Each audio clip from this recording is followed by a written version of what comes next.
tomar todas las decisiones en función de lo que me presenta la literatura que otra gente ha publicado y que yo la voy a aplicar en el paciente que se encuentra al momento actual.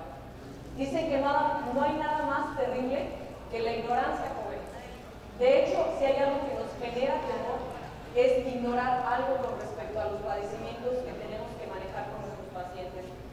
Yo creo que si hoy, cuando termine yo esta charla, todos nos vamos a la playa con nuestras familias y los que venimos solos, seguramente los que venimos solos somos los que estamos aquí. Les aseguro que cuando se vayan a la playa van a recordar que lo que hoy aprendieron les va a ser de utilidad el resto de su vida, porque el lenguaje que vamos a aprender y cómo lo vamos a aprender a interpretar es lo que nos va a permitir tomar esas decisiones. Miren, toda la literatura que existe basada en evidencias está catalogada por esta escala, por decirlo de alguna manera. Todos los artículos de nivel de evidencia 1, como son los metaanálisis, los ensayos clínicos controlados, digamos que son los estudios que tienen mayor nivel, de tal manera que las conclusiones derivadas de esos estudios son los que yo puedo asumir o integrar a mi práctica clínica con mucha certeza. ¿Sí? ¿Saben ustedes de esta escala que vemos aquí, de esta línea roja que va de arriba hacia abajo, dónde está la opinión de los expertos? ¿Quién me puede decir dónde está la opinión de un experto en esta escalada que vemos aquí? Quieren que aquí pongan atención al pointer del lado derecho. Miren, les voy a decir dónde está la opinión de expertos aquí. ¿Qué quiero decir con esto? Hoy no vienen a escuchar la opinión de Flora. Ya no se vale en un congreso de ninguna índole venir a dar opiniones personales ni experiencias personales. Lo que hoy tenemos que hablar como lenguaje por respeto a la audiencia es lo que dice la literatura basada en evidencia, es decir, lo que los científicos han hecho y publicado y que tiene buen nivel de evidencia como para asumir esas decisiones. Eso es lo que vamos a aprender el día de hoy. De tal manera que si yo estoy evaluando eficacia, no solamente en fármacos, si yo estoy evaluando eficacia en un tratamiento quirúrgico incluso, hay literatura publicada al respecto de esos resultados. Se dice que una literatura con buena eficacia, sobre todo hablando de fármacos, es que el estudio haya sido o evaluado de manera ciega, es decir, no sabe nadie quién tomó el medicamento, ni el paciente, ni el médico que evaluó el resultado. Otra característica es que los pacientes son asignados de manera aleatoria, al azar, tanto al grupo placebo o al grupo del medicamento que estoy dando, o si estoy comparando dos fármacos, esa asignación es aleatoria, de tal manera que la misma probabilidad tiene un diabético y un hipertenso estar en un grupo que estar en el otro. Esa es la característica de la aleatoriedad. Otra característica es que no haya pérdidas en el seguimiento de los pacientes mayores a 20%. Y otra característica es que hay un apego al tratamiento de los pacientes. Mientras mayor apego haya al tratamiento, es mejor ese tipo de estudio. Otra característica que hoy sí vamos a aprender, esa ya va a ser muy específica, es evaluar dos medidas de eficacia. Una se conoce como riesgo relativo y otra se conoce como intervalo de confianza. Estas dos medidas, que incluyendo también el número necesario de pacientes a tratar o NNT, hoy vamos a aprender a interpretar. Fíjense bien, en ortopedia vamos a hablar hoy de dolor agudo, porque dolor crónico, aparentemente todo el mundo sabemos manejar dolor crónico, pero vamos a hacer algunas precisiones en relación al dolor agudo. ¿Qué duele en ortopedia? Todo fregadazo bien puesto, eso es lo que duele en ortopedia. Y estos pacientes los vemos con mucha frecuencia, sobre todo son más lesiones asociadas al deporte, ¿sí? Todas las lesiones asociadas al deporte. A lo mejor esto no duele tanto, pero les aseguro que es muy incómodo, ¿no? Vean nada más todas las lesiones asociadas, y yo no le puedo decir a este cuate, ¿sabes qué? Tómate tu paracetamol y se te pase el ahorita salivita porque se te va a quitar el dolor en unos minutos.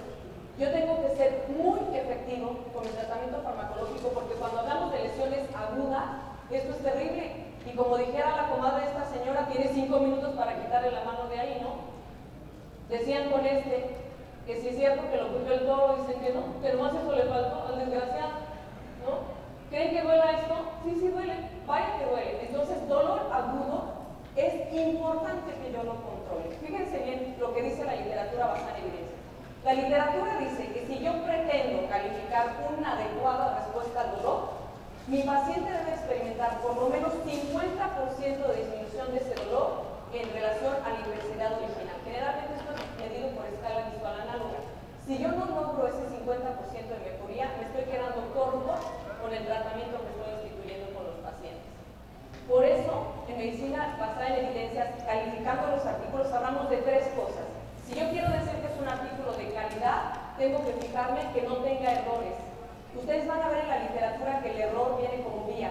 Puede haber error en la selección del paciente, puede haber error en la técnica para aleatorizar a mis pacientes, puede haber un error en la metodología, puede haber un error al evaluar mis resultados. Todo esto son errores atribuibles al diseño experimental de un estudio. Otra característica que le tengo que evaluar, que si yo reflejo una validez muy sólida en mi estudio, entonces podemos decir que los estudios sí nos están proporcionando lo que nosotros deseamos saber. Y lo último, el tamaño. ¿Qué quiere decir? Que el número de población. Desde el cálculo del tamaño de muestra, aquí tenemos implicaciones para hablar de estudios donde la información que me están proporcionando me tiene muy tranquila de que es real. Ustedes saben que existen muchísimos fármacos en el mercado y tenemos que tomar en cuenta desde el momento en que me tomo el medicamento hasta que tengo el efecto, porque quedamos que el dolor agudo sí es importante el tiempo de acción, como es importante la vida media, cuánto tiempo permanece con vida plasmática adecuada en sangre el fármaco, ¿sí? Y la otra cosa, que independientemente de que todos los analgésicos, su efecto principal es ese, sabemos que los antiinflamatorios sí tienen un efecto potente analgésico en horas que podemos medir y que dependiendo del efecto en horas yo tengo que meter analgésicos de rescate o combinar fármacos. De tal manera que, ¿qué es lo que pretende? Que si nosotros no conocemos la verdadera eficacia de lo que estamos teniendo en las manos y que estamos soltando en la pluma en una receta, pues ahora seamos muy críticos de lo que vamos a hacer.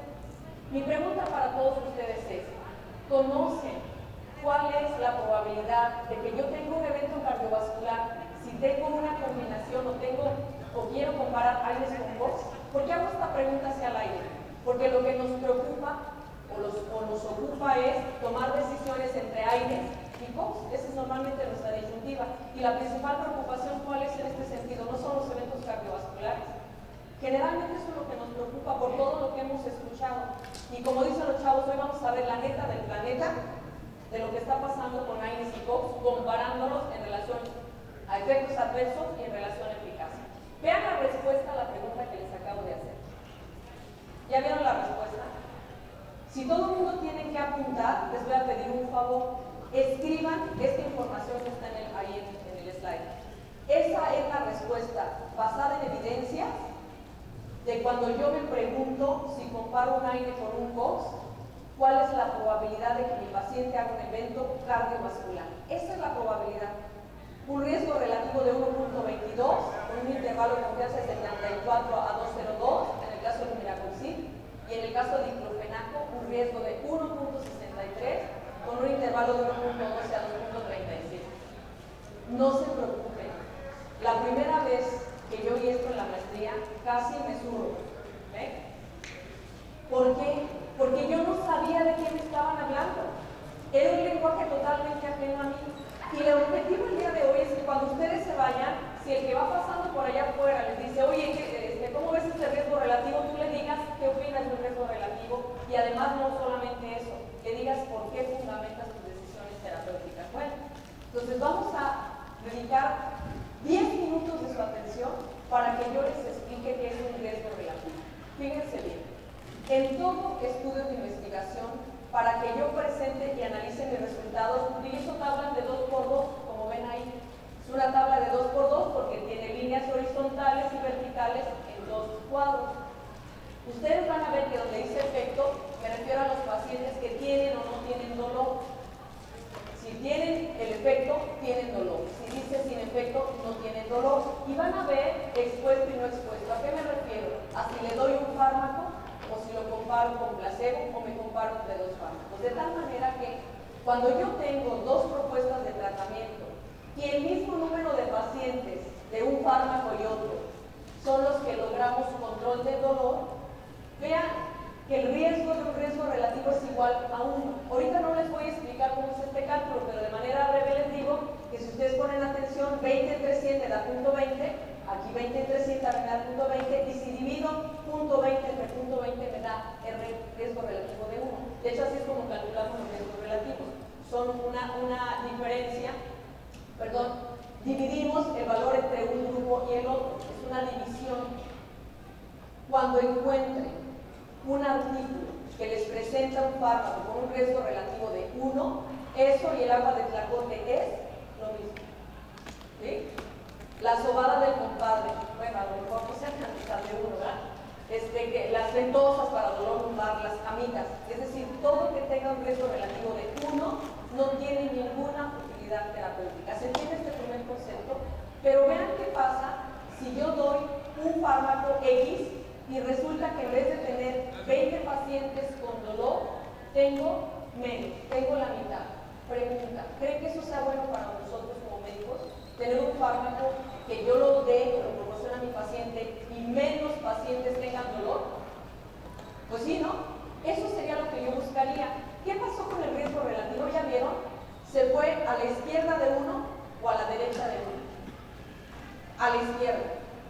Segundo concepto importante entonces.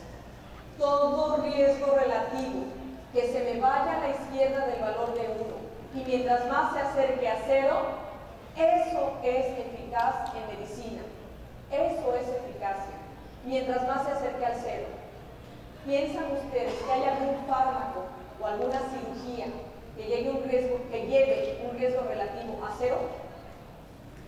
Solo Dios lo ve. Es el único que lleva un riesgo relativo a 0. Fuera de eso, toda terapéutica puede acercarse al 0. Y mientras más se acerca al valor de 0 mejor ese fármaco. Hasta ahí se entiende, pues, que es un riesgo relativo a la izquierda de 1. Por eso se dice que confiere protección. Pero ahora quiero que observen algo. Resulta que me gasto una la nota en apoyar un producto farmacéutico porque le estoy apostando a que es bueno. Y resulta que comparándome con el fármaco que ya existía, que es el estándar de oro, en vez de que haya más pacientes controlados del dolor, ahora traigo el doble de pacientes con dolor. Cuéntenme, ¿sería lógico que yo pudiera pensar que eso es efectivo? Seguro que no. Entonces, el tercer concepto importante es que esta medida de eficacia, llamada riesgo relativo, siempre que el valor se aleje de 1 hacia la derecha, quiere decir que es peor en su eficacia. Es más, les voy a platicar algo. Esa misma medida de eficacia yo la puedo utilizar para evaluar efectos adversos. Si yo tengo un riesgo relativo a la derecha de 1, mientras más se aleje a la derecha de 1 ese valor, para un evento adverso, peor para el pobre paciente. ¿Sí? ¿Hasta ahí vamos bien? Fíjense ahora lo que les voy a explicar. Si yo llego con ustedes y les digo, mira, Pedro, dale este medicamento a tu mamá, porque fíjate que le va a disminuir el dolor con un RR de 0.70. ¿Le vas a poner cara como de qué? ¿Qué? ¿De qué está hablando Flora? No entiendo qué me estás diciendo. ¿0.70 qué? Bueno, les voy a explicar cómo interpretamos un riesgo relativo de manera sencilla. Quiero que se fijen que abajo de donde dice protección y riesgo tenemos dos fórmulas y que les voy a pedir de favor que las anoten, porque son fórmulas simples, babosas, diría yo, que les van a ser de gran utilidad. Vean la fórmula cuando estoy evaluando lo bueno que hace un fármaco, y es la fórmula de protección. Ustedes van a ver que la fórmula dice 1 menos RR por 100. ¿Cómo se llama todo lo que multiplico por 100? Porcentaje, ¿no? Bueno, si yo le explico a alguien en términos de porcentaje, es más fácil que me lo entienda. Vean cómo voy a aplicar la fórmula. ¿Se acuerdan cuál era el valor del riesgo relativo cuando era algo bueno en mi paciente? Me salió en 0.5. Me voy a regresar un poquito para que vean.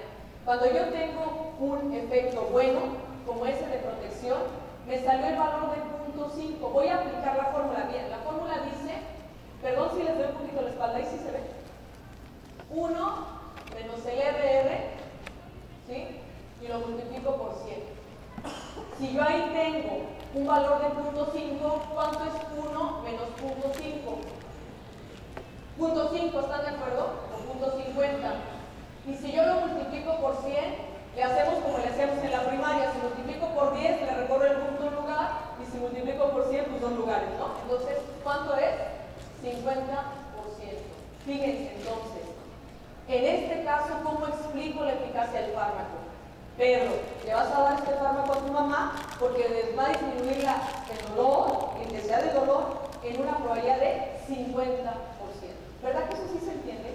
En cambio, si yo digo 0.5, pues 0.5 ¿de qué?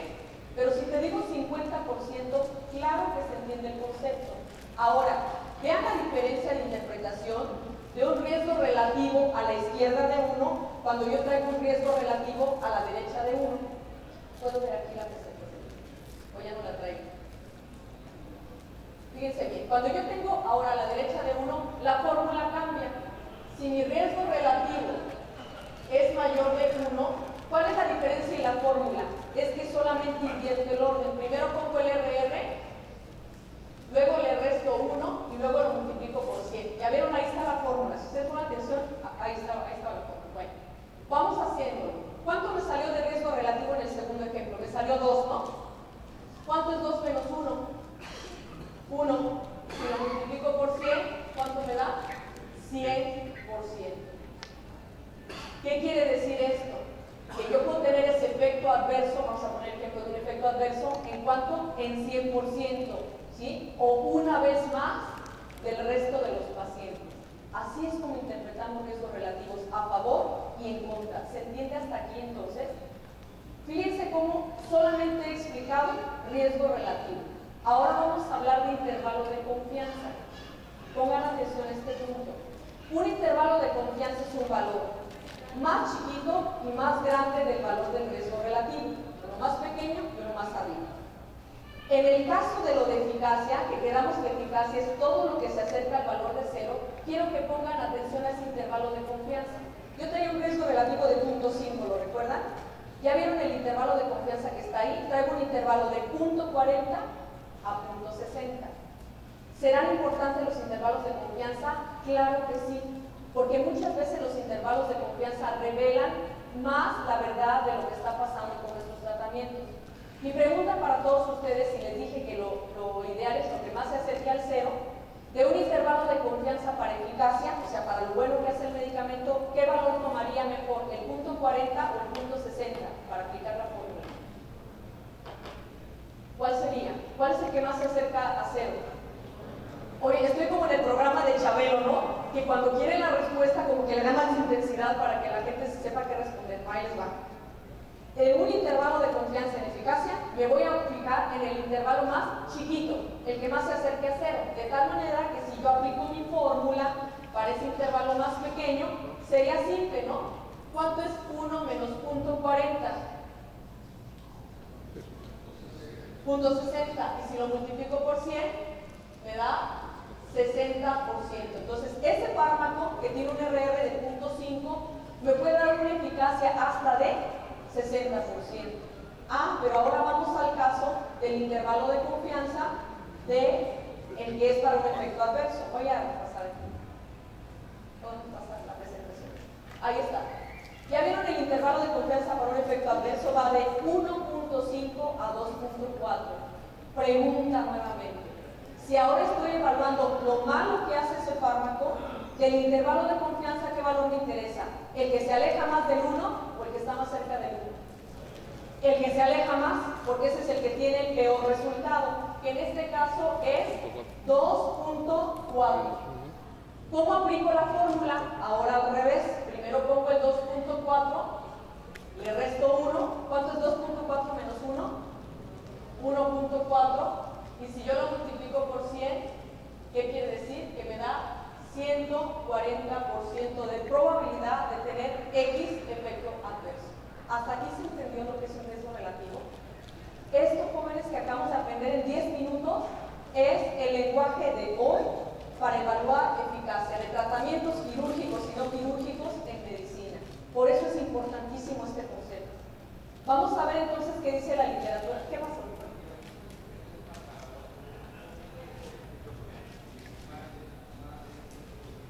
Es que no estamos hablando de la población, doctor. Ya vieron la pregunta que hizo el doctor, que además es interesantísima. Dice que cómo puede ser que más del 100% de los pacientes puedan tener un efecto adverso. No, esto es una probabilidad. Por ejemplo, doctor, cuando a ti te van a aumentar la renta, que la pueden aumentar en el 100 o en el 200%, ese es el concepto, doctor. Te habla de cuántas veces más tienes la probabilidad de, por ejemplo, si lo vemos en números absolutos, tienes una probabilidad de 1.40 más que el otro grupo que estás comparando. Es la misma interpretación. ¿Sí se entiende la diferencia? Por eso, vamos a ver, ¿ustedes sabían que hay R's con intervalos de confianza de 17, de 20? ¿Sabes qué es una locura? Estamos hablando de 1600% de probabilidad de un evento adverso. Te pongo el ejemplo de un glifosfonato. ¿Sabían eso?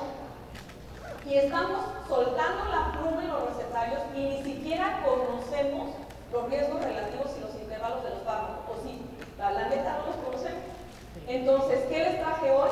Toda la literatura con riesgos relativos, con intervalos de confianza y con NNTs, que es lo que vamos a revisar ahorita. Vamos a ver la otra preocupación cuando estamos dando fármacos en relación comparando AINES con COX. La otra preocupación que traemos actual es eventos gastrointestinales, ¿sí o no? ¿Qué hacemos con los eventos gastrointestinales? ¿Quién me los da más, AINES o COX? AINES, ¿no? De hecho, fíjense bien, ahí están estas publicaciones, vean cómo son 3 ensayos clínicos controlados de diferentes autores, de diferentes años de publicación, y ustedes van a ver, ahí están los riesgos relativos y sus intervalos de confianza en la columna de esta a la derecha. Ahí están comparando diferentes COX con diferentes AINES. Por ejemplo, en el primer estudio de Silverstein, están comparando celecoxib con ibuprofeno y diclofenac, ¿sí? O sea, un COX con 2 AINES. Y ya vieron cómo sale el riesgo relativo, sale en 0.60 con un intervalo de 0.40 a 0.90. ¿Cuál sería el valor importante? El que más se acerca al 0. Y es un evento adverso, jóvenes. ¿Cómo se puede explicar que en un evento adverso como gastrointestinal, los COX están teniendo RRs a la izquierda de 1? ¿Cuál podría ser la interpretación entonces? Se dice por eso que son gastroprotectores. Vamos a evaluarlo, ¿no? Utilizaría yo el punto 40 y lo mismo, 1 menos punto 40 me da punto 60 que yo multiplico por 100 y entonces 60% de protección, porque no es un RR ni un intervalo que está a la derecha de 1, que está a la izquierda de 1. Y si ustedes analizan todos los estudios que tenemos ahí, los estudios hablan de todos los intervalos y riesgo relativa a la izquierda de 1. Si me dejan ver la presentación, por favor. Ahí estamos, vean, igual, para la presentación de Snitzer, la de Barab, que era la publicación Marca de Ciencia en 2007, comparando el toricoxib con diclofenaco, nuevamente el punto 43 sería el valor más relevante. Vean la diferencia con los AINES. ¿Ya vieron cuál es la probabilidad de hacer eventos gastrointestinales e incluso úlcera no complicada? ¿Qué opinan de ese 5.3 con un intervalo de 4.2 a 6.7? ¿Ya entendieron el concepto? ¿Qué valor voy a tomar para aplicar la fórmula? ¿El 5.3, el 4.2 o el 6.7? El 6.7 porque es el que más se acerca de 1. Y entonces pongo 6.7 menos 1, ¿cuánto me da? 5.7. Y si lo multiplico por 100, me da, recorro 2 en lugar, ¿cuánto me da? 570% de probabilidad de hacer un efecto, en este caso de úlcera no complicada por AINES. Por eso, ¿qué hacemos cuando doy un AINE? Que no puedo soltar la pluma nomás con puro AINE. ¿Qué le pongo? Un gastroprotector. ¿Estamos de acuerdo? Un RR de esta magnitud con un gastroprotector baja, no tanto como un COX, pero por lo menos baja ese riesgo relativo y ese intervalo cuando yo agrego un gastroprotector. ¿Se entiende entonces por qué es importante que nosotros manejemos estos términos? Preocupación ahora de riesgo cardiovascular. Vamos a ver estudios muy puntuales, todos ellos ensayos clínicos controlados, fechas de publicaciones de 2005 a la fecha. Aquí hay un estudio muy interesante para evaluar específicamente celecoxib. ¿Ya vieron cuál es la probabilidad de hacer infarto si me comparo con placebo? Este es un estudio comparado con placebo. ¿Qué opinan del 2.26 y un intervalo de 1 hasta 5.10? ¿Qué valor tendría yo que tomar? El 5.10, ¿no? Y si yo doy 5.10 menos 1, me da 4.10. Y si lo multiplico por 100, yo tengo 410% de probabilidad de hacer un infarto si me comparo con placebo. Déjame la presentación otra vez. Entonces, si me comparo con placebo, y la probabilidad de muerte es de 2.95, o sea, muerte, ya aplicando la fórmula, ¿sería cuánto? 195%, ¿están de acuerdo? Ya lo hice directo. Si me dejas ver la presentación otra vez. En el caso de EBC, 1.84 menos 1 me da 0.84. Lo multiplico por 100, 84%. Oigan, ¿no se les ocurre pensar o no viene a su mente, bueno, Flora, ¿cuál es el valor de riesgo relativo a la derecha de 1 que yo puedo aceptar? o que yo puedo tolerar, ¿qué dice la medicina basada en evidencias? Porque si me preguntas pensando en mi hijo, pensando en mi mamá, pensando en mi hermano, yo quisiera uno de 1.00001, pero eso no es real en un evento adverso. Dice la literatura basada en evidencias que yo puedo tolerar hasta 1.30, no porque sea lo ideal, o sea que estamos hablando del 30% de eventos adversos, ¿sí? Vean lo siguiente, esto fue comparando con placebo, pero si yo comparo el mismo celecoxib con otros fármacos como son ibuprofeno, paracetamol y diclofenaco, vean cómo el riesgo relativo baja un poco. ¿Por qué? Porque tengo valores muy altos comparados con placebo y valores medianos comparados con otros AINES. ¿Por qué piensan? Porque esos AINES también tienen efectos adversos cardiovasculares. Pregunta para todos antes de que nos vayamos a poco. ¿Quién considera que tenga más efectos adversos los AINES? Levante la mano, nomás por curiosidad. Más efectos adversos los AINES. ¿Y quién piensa que son los COX-2 que tengan más efectos adversos cardiovasculares? Está como dividido el público. Vamos a ver entonces la verdad de esto, ¿no? Ahí está la respuesta, jóvenes. Ahí está la verdad de lo que sabemos de eventos cardiovasculares comparando AINES con COX. Pónganles un minuto de atención y díganme. Ya vieron que traigo 3 inhibidores de COX-2 y 3 AINES. De hecho, ya se fijaron que traigo los más frecuentes AINES utilizados, ¿ya lo vieron? Y los que dice la literatura con los que yo me tengo que comparar porque son el estándar de oro. Naproxeno 1 y por uso diclofenaco, por uso frecuente. Esos son los dos comparadores como estándar de oro para AINES. ¿Ya vieron los resultados? ¿Se los imaginaban siquiera? Vean cuál es la probabilidad de que tengamos eventos cardiovasculares con, ¿cuál es el más bajo de ellos? El toricoxib. Ahí vamos.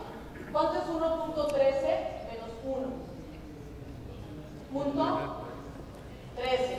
Y si lo multiplico por 100, me da 13%. ¿Cuáles son los dos que tienen mayor efecto adverso? Esta es la presentación. ¿Cuáles son? Ibuprofeno y diclofenaco. Miren, yo he ido en el hospital donde trabajo. Sí tengo compañeros aquí del 20 de noviembre, no vino nadie. Dijeron, no, es que va Flora, ¿por qué vamos? Fíjense bien, si yo he tenido y he escuchado que dicen, no, este paciente es cardiópata, mejor dale diclofenaco. ¿O no? ¿Sí o no? Que lo hemos escuchado. No, es cardiópata, mejor dale ibuprofeno. ¿Ya vieron la respuesta? ¿Cuánto es 2.37 menos 1? Esto es 1.37, ¿sí? Y si lo multiplico por 100, me da 137%. ¿Quedamos claros entonces en el concepto? Tenemos una idea equivocada de cómo estamos considerando los efectos adversos para manejar dolor e inflamación. Estamos un poquito erróneos en los conceptos en este sentido. Vean, esta es una publicación de 2011. Sé que está muy cargada, pero estamos hablando de infarto al miocardio. Y si ustedes ponen atención, ¿sí?, a los valores que están a la derecha de uno, por ejemplo, en el caso de celecoxib, traemos como máximo valor de 1.8, que es más o menos algo parecido del estudio de 2006 y 2011, publicaciones recientes. Si comparamos, por ejemplo, el toricoxib, no traemos valores a la derecha. No traemos valores a la derecha de 1. Si comparamos con miracoxib, tenemos un valor de 2.15. ¿Ya lo vieron? Esos son los reales efectos cardiovasculares, ya son actualizados. Ya, por ejemplo, valdecoxib tenemos un valor máximo de 1.9, ¿sí? Si comparamos acá hasta Lumira, ya lo habíamos comentado, trae un valor máximo, por aquí estaba en el slide anterior, ¿sí? Y vean, para eventos cerebrovasculares o eventos vasculares cerebrales, también traigo valores. Cuando mucho traigo el celecoxib, traigo 1.2. Traigo, por ejemplo, el umiracoxib 1.4, estamos hablando entonces del 40% de probabilidad. Ya vieron cómo en realidad, como que estamos pensando que traemos más efectos adversos de los que en realidad existen. Y un último concepto que les voy a enseñar hoy, se llama NNT. Ya vieron que la tabla es la misma. La única diferencia es que en lugar de dividir, ahora voy a hacer una resta. Y el famoso NNT en interpretación es lo siguiente. ¿A cuántos pacientes le tengo que dar esta pastillita para que uno de ellos tenga el efecto que deseo, que es control del dolor? Se dice que mientras más chico sea el NNT, entonces es más eficaz el fármaco, ¿sí? ¿sí? Eso es lo que dice la literatura basada en evidencias. Por eso se dice que un NNT de 2 o menor, esos son los fármacos eficaces. Mientras más grande sea el NNT, quiere decir que el fármaco es menos eficaz. Esa es la respuesta. Entonces vamos a analizar lo que dice la literatura basada en evidencias. ¿Conocen la tabla Oxford? La tabla Oxford es una tabla para dolor agudo, aunque se utiliza principalmente en dolor oncológico, la hemos aplicado o se ha aplicado tradicionalmente para evaluar la eficacia en fármacos. Quiero que vean los diferentes fármacos, vean cómo hay analgésicos, hay combinados, hay antiinflamatorios, y lo que necesito evaluar, que sean los fármacos que estén más cercanos al valor de 1. Y vean esta publicación, estamos hablando una más reciente todavía que es la de 2007. Quiero que vean los NNTs. Insisto, mientras el NNT sea más cercano a 1, ese fármaco es eficaz. Vean cómo aquí es diferente el riesgo relativo a NNT. En riesgo relativo es lo más cercano a 0. Y en NNT es lo más cercano al valor de 1, porque es un concepto diferente y su fórmula se aplica de manera distinta. Les trajo este ejemplo, les voy a decir por qué. Porque, bueno, yo, los pacientes que más veo en el Hospital 20 de Noviembre y en privado son pacientes de dolor lumbar, ¿sí? Quiero que vean esta tabla, es bien interesante. Ustedes van a ver en la parte del centro el valor de 0 y todo lo que está a la izquierda quiere decir que es superior a placebo. Y todo lo que está a la derecha quiere decir que es inferior al placebo. Se van a ir de espaldas cuando vean esto. ¿Ya vieron dónde están catalogados los analgésicos? Aquí están los analgésicos. ¿Ya vieron dónde están catalogados los analgésicos? Están como que apenas pasando tantito la raya en comparación con el placebo. Y miren dónde están los antiinflamatorios no esteroideos. Igual, muy cerquita la línea del valor de 0. Los relajantes musculares. Pero miren qué padre.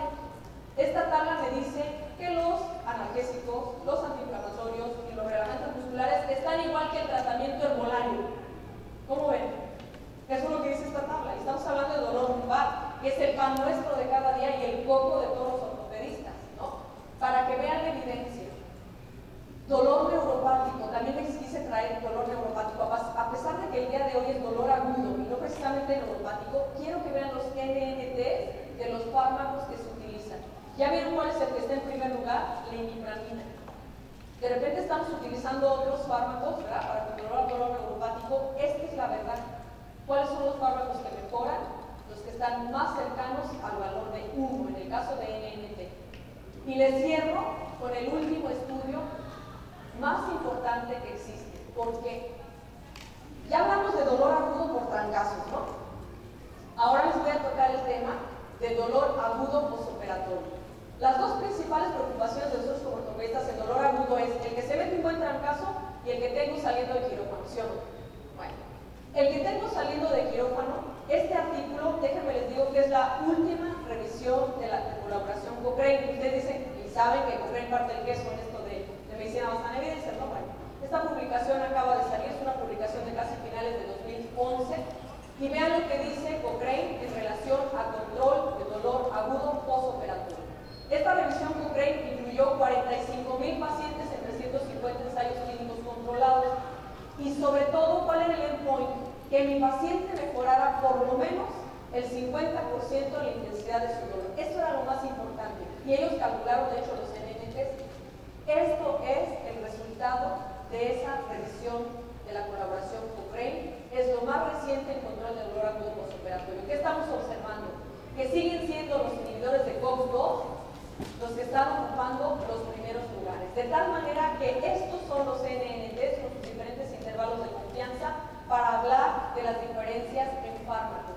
Vean cómo no viene, por ejemplo, acemetrazina, porque hay gente que me dice, oye, Flora, ¿y por qué ahí no viene tal fármaco? Etcétera, ¿no? Si ustedes ven que un fármaco no viene, lo que les estoy presentando es por dos razones. Primero, porque no hay ensayos clínicos controlados al respecto, o porque los estudios que hicieron no tienen buen diseño metodológico. Por eso no vemos todos los fármacos que quisiéramos. Pero esto es lo más reciente publicado para control de dolor agudo postoperatorio. Y aquí quiero recalcar una cosa. Este control era de 2, 4 hasta 6 horas posterior al evento quirúrgico. Y no todos los fármacos llevaron esa eficacia a más de 8 horas. Vean cómo solo 2 COX y 2 AINES, perdón, un AINE y el paracetamol fueron los combinados fueron los únicos que llevaron la eficacia de control del dolor agudo a más de 8 horas de evolución. Entonces, esto es importante. Por eso, terminando con estos conceptos que acabamos de ver, yo siempre les pregunto a todos ustedes, porque me encanta hacer preguntas, como ya se dieron cuenta, ¿qué miedo tenemos? Yo siempre he dicho que el miedo más grande que tenemos cuando manejamos pacientes, la verdad, es la ignorancia, ¿sí o no? Que yo ignore algo con respecto al manejo que estoy haciendo. O bueno, a lo mejor las demandas y hasta la crítica del de al lado, porque dicen que no hay nada peor para un médico que otro médico, somos los más duros críticos. Yo lo único que pretendía hoy, porque insisto, cuando yo vi el tema, y sobre todo que estaba como muy orientado a un fármaco, yo dije, esto no puede no ser interesante para la audiencia. Pero yo espero que el concepto que hoy aprendimos, la cara del perro, que se la pongan aquí, a la situación que ustedes quieran, al temor que ustedes quieran, fundado o no, al menos hablando de medicina basada en evidencia y hablando de nuestra práctica clínica, yo espero que después de lo que hoy aprendimos, ese temor, la verdad, se vaya muy lejos de todos nosotros. ¿Por qué? Porque si ustedes analizan lo que espera un paciente de nosotros, porque además por eso viene contigo, es porque te tiene plena y absoluta confianza y piensa que eres lo mejor del mundo. Mira, yo siempre he dicho que los pacientes tienen los médicos que merecen, ¿sí o no? Tú ves que el médico es así medio sangrosón y sus pacientes son igualitos. Tú ves que el paciente es a todo dar buena onda, ¿no? Así son sus pacientes. Pero hablando de la cuestión de eficacia, que es lo que nos interesa, porque el paciente viene contigo por dolor, lo importante que es que depositan la confianza en nosotros. Yo siempre les digo, amen a sus pacientes.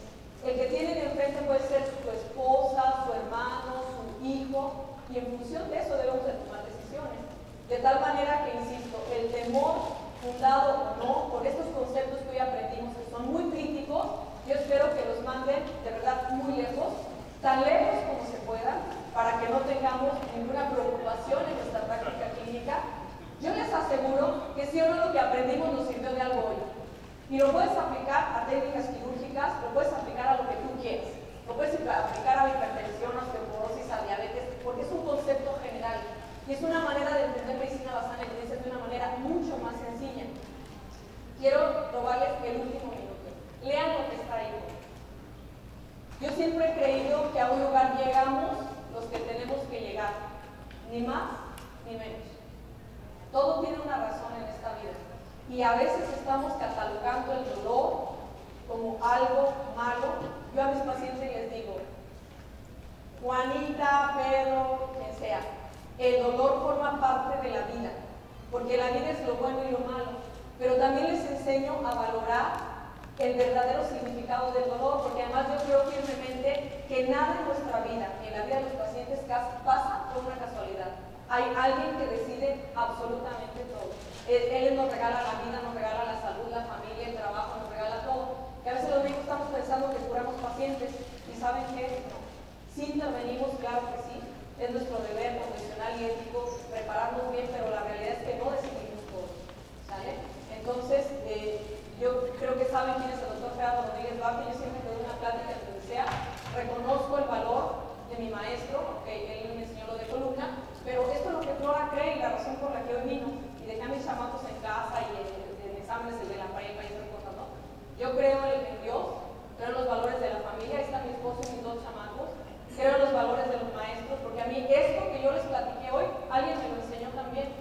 Y creo que nada podemos hacer para honrar a un maestro que transmitir los conocimientos que se nos fueron a su vez dados. Por eso me animé a venir a la hora de la comida y cuando la expectativa era que no llegara mucha gente. Pero les agradezco infinitamente y si hay alguna pregunta, pues